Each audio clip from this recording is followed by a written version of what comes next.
Shalom. First and foremost, I want to give all praises, honor, and glory to Yahweh, Bahasham, Yahweh Shai, Bahasham, Recha Kodash. Double honors to the elders and the apostles of Great Millstone, and peace and blessings to the elect. And today we're going to go into the book of Ruth, the 4th chapter. And as we left off in the 3rd chapter with Naomi sending Ruth to Boaz in the threshing floor to basically request, you could say, through customary manner, for him to play play the role of that of the near of kin, i.e. taking Naomi to wife. Upon which Boaz says that there is actually one that is nearer of kin who would have the right to that first. And so he goes to settle that matter before anything else. Then went Boaz up to the gate and sat him down there, the gate being like the entrance, and that in the ancient world, the gate was more than just a just like an entrance to a city. It was where you would have, certain matters would be judged, any public like announcements, whenever there's an assembly that needed to be gathered, that was like the central place for those kinds of things. So he goes there, as it says, and sat him down there, and behold, the kinsman of whom Boaz spake came by. So he sees the relative he was talking about, unto whom he said, "Ho, such an one. Just the man I was looking for. Turn aside, sit down here." So hold on a second. Come, take a seat. And he turned aside and sat down. And it says turn aside because, like, quite literally, if the person is walking and Boaz is like on one side and he calls to him, the person has to actually turn aside to where Boaz is to go and see to why it is he was called. And he took 10 men of the elders of the city and said, "Sit ye down." And they sat down. So he gathered elders. At this point, you have witnesses. You gathered the near of kin. And then now they're ready to conduct this business. And he said unto the kinsman, "Naomi, that is come again out of the country of Moab, selleth a parcel of land, which was our brother Elimelech's. And I thought to advertise thee, saying, Buy it before the inhabitants and before the elders of my people." So he said, Naomi's trying to sell some land, right, which belonged to Elimelech. And so I wanted to first bring it to you, since you're basically closer of kin, to give you the first right to redeem it. And it's kind of similar to what Jeremiah's, I think it was cousin, if I remember correctly, while he was in the prison courtyard, came to him and basically had him buy that field because he was basically near of kin, so it was his right to redeem it. Anyway, then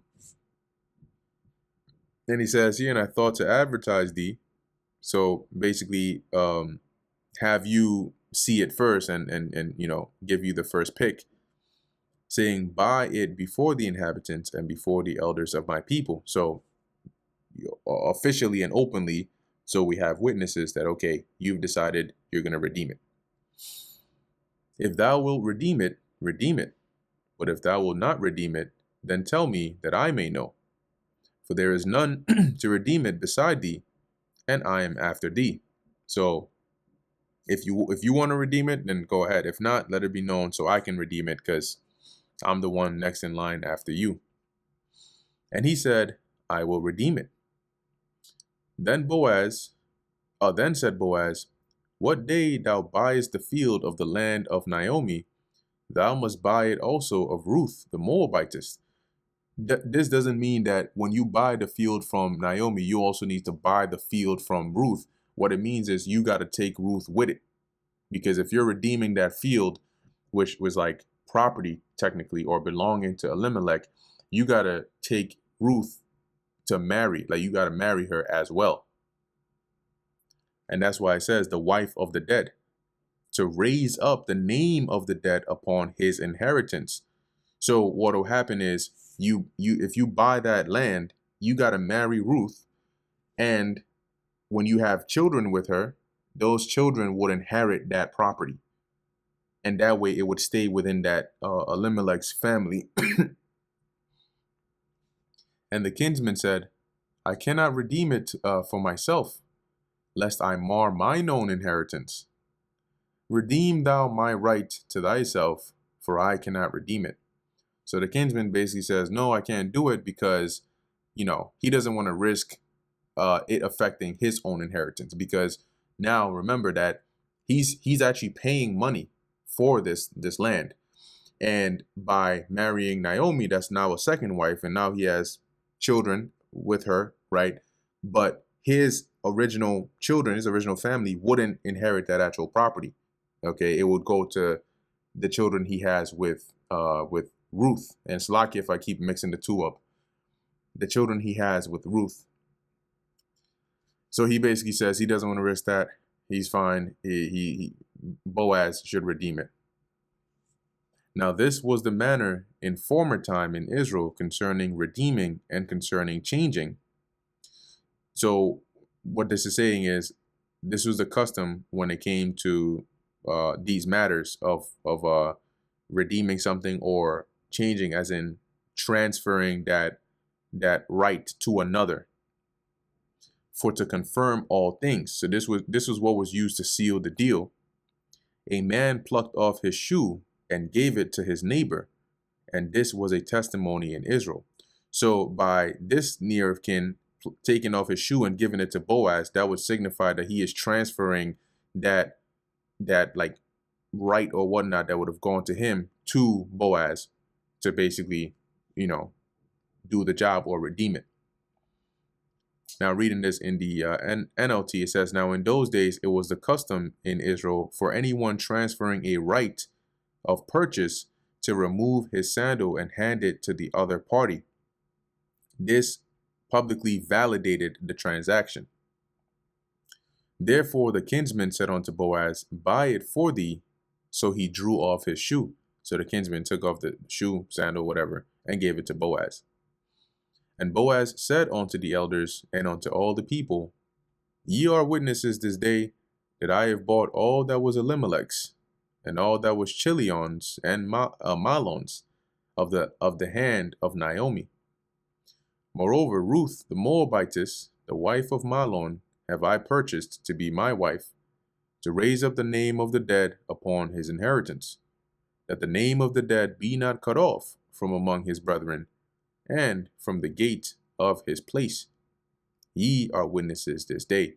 So you're bearing witness, right, that I'm officially purchasing that land. I'm getting that property. I'm also getting Ruth, so I can raise up that name or that seed for the line of Elimelech. All right, as it says, so that the name of the dead, so his line is not cut off from amongst his brethren, seeing that he has no heirs to continue, as his sons were already dead and they didn't have children. As it says, and from the gate of this place, i.e. in the entrance of his hometown, you are all witnesses today. And all the people that were in the gate and the elders said, we are witnesses.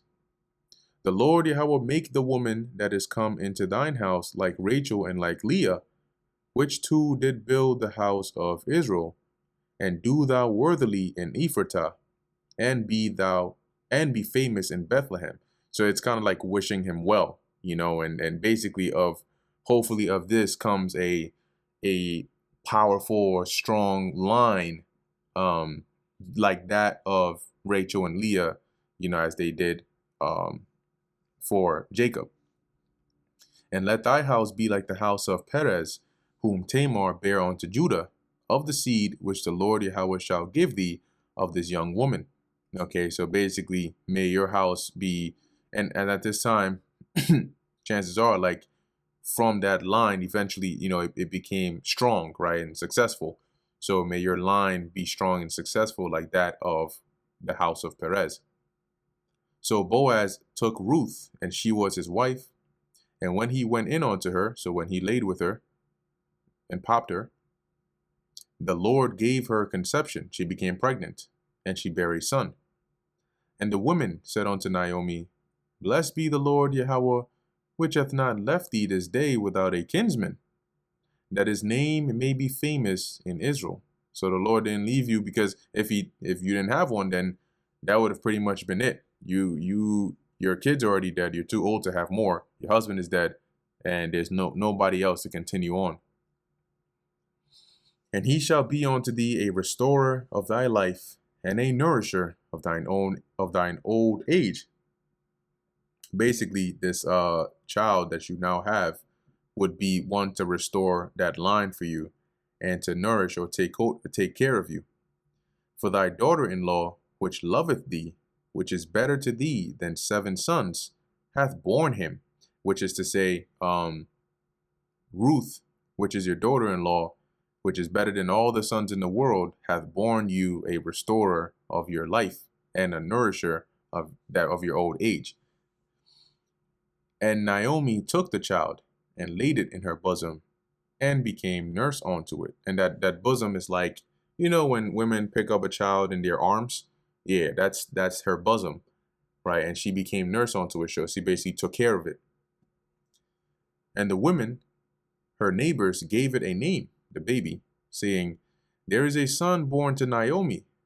And they called his name Obed. Now, of course, the child physically was born by Ruth, but, technically, when they said there was a son born to Naomi, remember that it was it was a child that was to raise up or keep the name of Naomi's husband's line alive.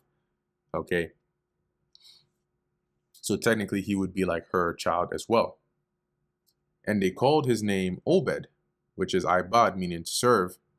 He is the father of Jesse, the father of David. Now these are the generations of Perez. Perez begat Hezron, and Hezron begat Ram, and Ram begat Aminadab, and Aminadab begat Nahshon, and Nahshon begat Salmon, and Salmon begat Boaz, and Boaz begat Obed, and Obed begat Jesse, and Jesse begat David. And that brings us to the end of the book of Ruth, the 4th chapter, and also the end of the book of Ruth in its entirety.